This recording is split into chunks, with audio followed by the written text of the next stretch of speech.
Wow, wow. Very nice. Thank you very much.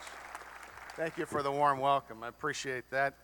On behalf of, I think, the party, I'd just like to say I think we're very fortunate to have all of our officers and the people here in the Minnesota GOP doing a terrific job for us. But Jennifer, we're lucky to have you especially. And thank you for saying yes. I appreciate that. Shout out to the Carnahan family over there in the 8th District, John and Cindy.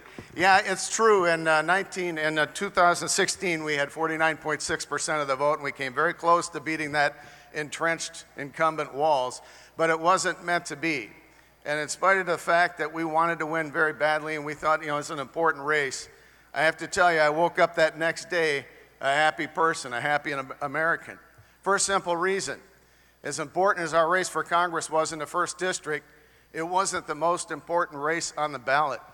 The most important race was for President of the United States, and thank the good Lord we have Donald J. Trump leading our country.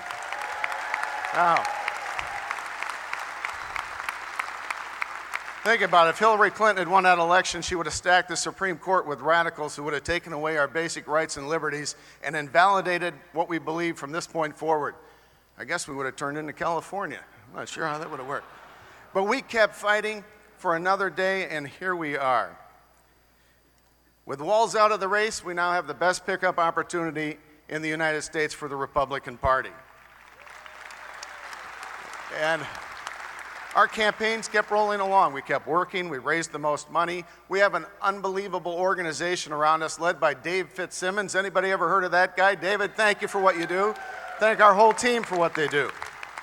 And we've gotten some great support, national, state, local. People like Tom Emmer. Congressman Emmer, thank you for your support. You're a wonderful guy. Rudy Boschwitz, Gil Gutnick, all sorts of icons in the party. Leaders in our district, and most importantly, 1st District Republicans. I was humbled, honored. Thank you for your endorsement in Mankato with 76%. Together, we're going to get this done. Now, maybe one of the best things that we have going for us is that we no longer have a candidate in Walz who seemed to understand how to run down there, at least project some things out so he could get reelected. In fact, Tim, when he was leaving, when he was retiring, he left his successor, hopefully not a successor, but the one they want, a memo to explain how to get things done. I just happen to have it here. It starts out, "Dear comrade, don't forget to cynically take a couple of conservative positions to create plausible deniability that you are not an Obama socialist. Sincerely, Timothy J. Walz, former member of Congress, failed candidate for governor." How about that? There you go. All right. So,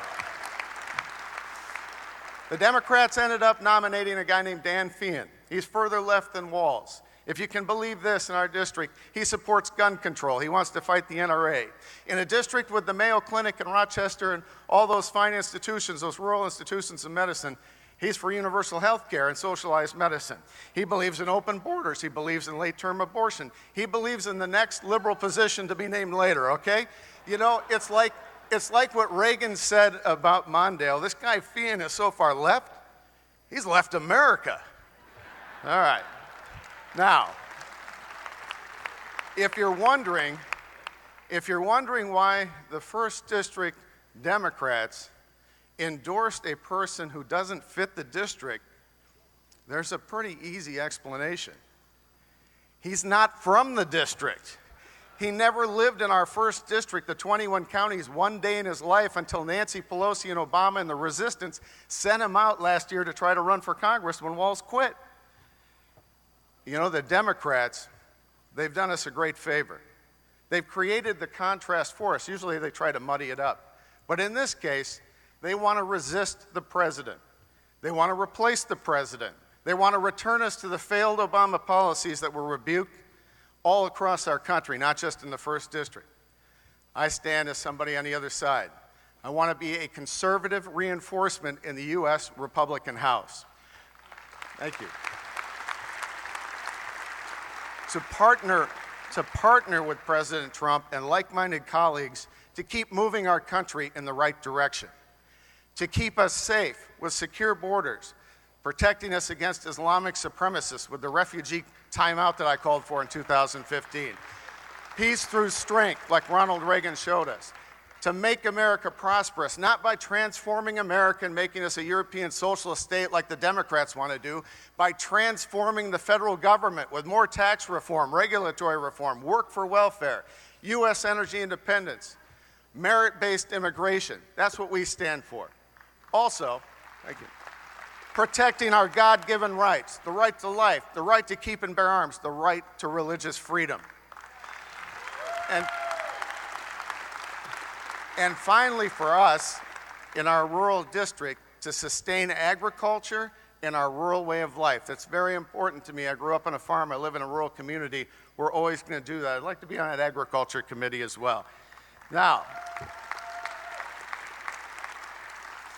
this is our time. They say third time's a charm for our campaign because just like John Klein, Colin Peterson, Newt Gingrich, we're going 3 in a row on the ballot. But it's also third time is a charm for our party and our conservative movement. This is just the third time in 100 years that Republicans in Washington have been given all the keys to the cars, the House, the Senate, and the White House. This is the third time really in our lifetimes where we've had a chance, a real chance to make conservative change. We did it under Ronald Reagan, we did it under Newt Gingrich, and now we have to do it under Donald J. Trump.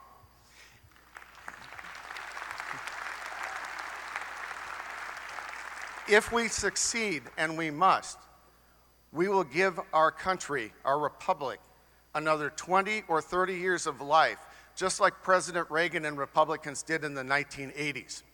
That's the grand challenge for the grand old party. And you know what? Together, we're going to get it done. We're going to win our district and win these other seats. We're going to go to Washington and defend our way of life. Folks, we are going to defend America. Thank you. Very much. Thank you. Appreciate it.